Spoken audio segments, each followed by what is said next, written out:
تو ایک عورت نے اسلام قبول کیا تو مدینے آ گئی۔ نبی کریم صلی اللہ علیہ وسلم نے اس عورت کے لیے مسجد نبوی کے ساتھ ہی ایک مکان تیار کروایا۔ وہ خاتون مسجد نبوی کے ساتھ اس مکان میں رہنے لگ گئی۔ حضرت عائشہ صدیقہ رضی اللہ عنہا کے پاس جایا کرتی تھی، جاتی تو بڑی باتیں کرتی، اماں عائشہ سے باتیں ہوتی رہتی، اور جب آنے لگتی تو کہتی کہ اماں وہ ہار والا واقعہ نہیں بھولتا، اس واقعے نے تو میری زندگی بدل دی ہے۔ یوں باتیں کرتی رہتی۔ تو ایک دن اماں عائشہ صدیقہ رضی اللہ عنہا نے کہا کہ اے آنے والی خاتون، تو اپنی باتوں میں اس ہار والے دن کی، اس ہار والے واقعے کا ذکر کرتی ہے، بتا تو صحیح ذرا وہ ہار والا واقعہ ہے کیا، وہ بات کیا ہے؟ تو وہ کہنے لگی کہ اماں وہ واقعہ ایسا ہے کہ جس سے میرے رب پر میرا یقین اور بڑھ گیا، میرا توکل اور مضبوط ہو گیا، میں اپنے رب سے اور محبت کرنے لگ گئی اس واقعے کی وجہ سے۔ کہا بتاؤ تو صحیح آخر بات کیا ہے؟ تو وہ کہنے لگی کہ میں ایک گھر میں کنیز تھی، غلام تھی، میں کام کیا کرتی تھی، نکرانی تھی۔ تو پہلے وقتوں میں وہ بچوں کے ہار اس طرح بناتے کہ چمڑے کے اوپر سونے کے، چاندی کے، ہیرے کے وہ لگا دیتے جوہر، اور ہار تیار کیا جاتا۔ تو وہ لال رنگ کے چمڑے پہ انہوں نے کچھ جوہرات لگائے اور ایک ہار تیار کیا اور اس بچی کو پہنا دیا۔ تو کہتے ہیں کہ میں اس گھر میں کام کرتی تھی، تو ایک دن اس بچی نے ہار اتارا اور رکھا، تو آسمان سے اڑتی ہوئی ایک چیل آئی اور اس چیل نے اس ہار کو اٹھایا اور اپنے ساتھ لے گئی۔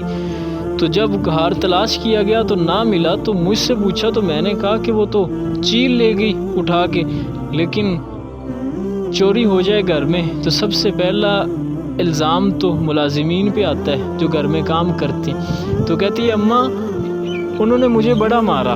میرے اوپر بڑا ظلم کیا، میں کہتی رہی کہ میں نے نہیں اٹھایا، وہ تو چیل لے کے گئی ہے، لیکن کسی نے میری بات کا یقین نہ کیا اور مجھے مارتے رہے،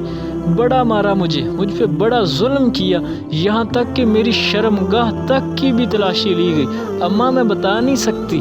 کیسا سلوک انہوں نے کیا اور کیسا میرے ساتھ ظلم کیا، میرے پاس لفظ نہیں کہ میں بیان کروں۔ کہتی ہیں کہ جب انہوں نے ظلم اور ستم کے پہاڑ توڑ ڈالے نا، اور میرا کوئی سہارا نہیں تھا، مجھے تو کوئی بچانے والا نہیں تھا، تو پھر میں نے اپنے رب سے فریاد کی، اے میرے مالک، اے اللہ،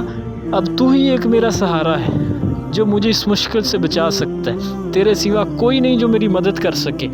تو کہتے ہیں کہ میں نے اپنے رب سے دعا کی، اللہ نے میری دعا کو قبول کیا، جو چیل وہ ہار لے کے گئی تھی وہی واپس لے کے آ گئی، اور ہمارے سروں کے پاس اس نے آ کے پھینک دیا۔ جب تمام گھر والوں نے دیکھا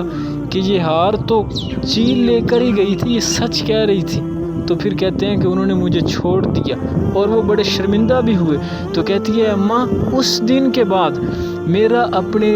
رب کے اوپر بڑا یقین ہو گیا، توکل اور بھروسہ ہو گیا کہ جب سارے سہارے چھوٹ جائیں، جب کوئی ساتھ دینے والا نہ ہو، تو تم اپنے رب کو بس یقین کے ساتھ پکارو تو صحیح، اسے یاد تو کرو، اس کے آگے جو ہے آرزو تو پیش کرو۔ تو اللہ نے جو ہے وہ میرے یقین کا برم رکھا اور میں توکل کے ساتھ مالا مال ہو گئی، تو میرے رب سے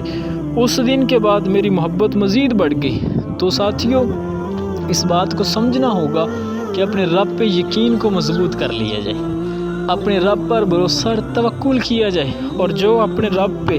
بھروسہ کرتا ہے اللہ پھر اس کے لیے کافی ہو جاتا ہے، پھر کسی مشکل میں جو ہے وہ پریشان نہیں ہوتا، اللہ کی مدد اس کے لیے آ ہی جاتی ہے۔ اپنے رب پر اپنے یقین کو کامل کر لیں، اکمل کر لیں، اور اس پر بھروسہ کرنے کی